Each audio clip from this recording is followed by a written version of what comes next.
Hello friends, previous video में हम लोगों ने qualitative genetic basis of plant breeding and quantitative genetic basis of plant breeding का study किया था। आज हम लोग पढ़ेंगे modern genetic basis of plant breeding.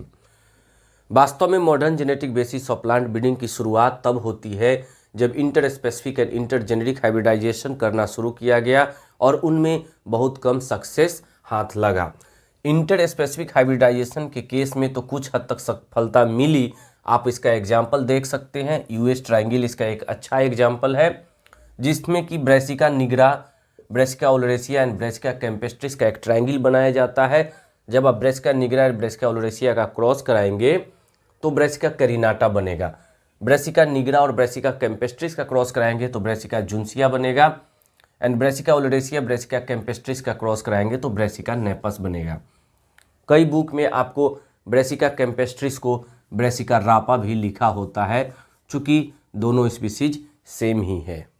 लेकिन जब वैज्ञानिक इंटरजेनेरिक हाइब्रिडाइजेशन की ओर बढ़े या उसके ऊपर के टैक्सा में क्रॉस कराने की कोशिश किया तो मुख्य रूप से असफलता ही हाथ लगी। इसका एक प्रत्यक्ष एग्जाम्पल आपके पास रैफिनो ब्रेसिका है।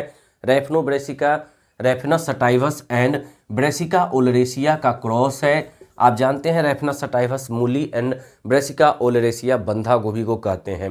वैज्ञानिकों ने सोचा था कि एक ऐसा पौधा तैयार किया जाए जिसमें कि नीचे में मूली हो और ऊपर में बंधा गोभी हो, लेकिन रिजल्ट ठीक इसका उल्टा हुआ, यानी कि नीचे में बंधा गोभी का जड़ हो गया और ऊपर में मूली का पत्ता आ गया। तो इस प्रकार से इंटरजेनेरिक हाइब्रिडाइजेशन और उसके ऊपर के टैक्सा पर जाने पर असफलता ही हाथ लगी, बहुत ज़्यादा सक्सेस नहीं मिला। हाँ, ये बात जरूर हुई कि रैफिनो ब्रेसिका ने ये साबित कर दिया कि इंटरजेनेरिक हाइब्रिडाइजेशन संभव है। ऐसी परिस्थिति में 1944 में एवरी मैक्लियोड एंड मैककार्टी ने साबित किया, डिमॉन्स्ट्रेट किया कि डीएनए एज जेनेटिक मटेरियल। उसी के बाद 1952 में हर्शे एंड चेज एक्सपेरिमेंट ने यूनिवर्सली ये साबित कर दिया, जो कि यूनिवर्सली एक्सेप्टेड है, कि डीएनए एज जेनेटिक मटेरियल। 1953 में वॉटसन एंड क्रिक ने universally accepted double helical model दिया और इन्हीं के साथ में modern genetic basis of plant breeding की शुरुआत हो गई।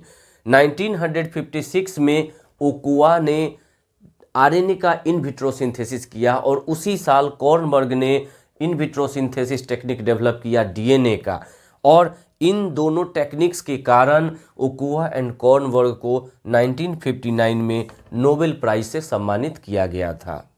1961 में नीरेनबर्ग और उनके सहयोगियों ने ट्रिपलेट कोड या जेनेटिक कोड का डिस्कवरी किया, जिसके कारण नीरेनबर्ग, हॉली एंड खोराना को 1968 का नोबेल प्राइज दिया गया। 1983 में एक महिला वैज्ञानिक मैकक्लिंटॉक ने जंपिंग जीन का आविष्कार किया और जिसके लिए उनको नोबेल प्राइज दिया गया 1983 का। हालांकि जंपिंग जीन का डिस्कवरी इन्होंने 1950 में ही किया था, लेकिन 1970 के बाद ही इसको असली पहचान मिल सका था। 1970 में स्मिथ, नाथन एंड आर्बर ने एंडोन्यूक्लिएज का डिस्कवरी किया था और इसके कारण 1978 का Nobel prize Smith, Nathan and Arber को दिया गया। 1980 में पॉलबर्ग, गिलबर्ट एंड सैंगर, इन्होंने नोबेल प्राइज पाया था। रेस्ट्रिक्शन एंजाइम का यूज करके पॉलबर्ग, गिलबर्ट एंड सैंगर ने रिकॉम्बिनेंट डीएनए को प्रोड्यूस किया था और इस कारण से 1980 का नोबेल प्राइज इनको दिया गया।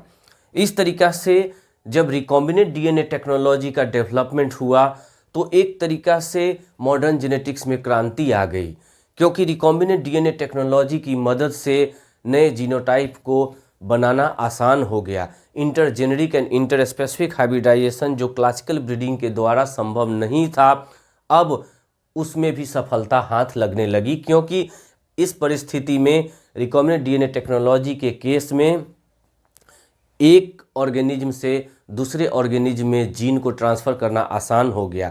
टिश्यू कल्चर के द्वारा सेल के मल्टीपल कॉपी बनाना आसान हुआ।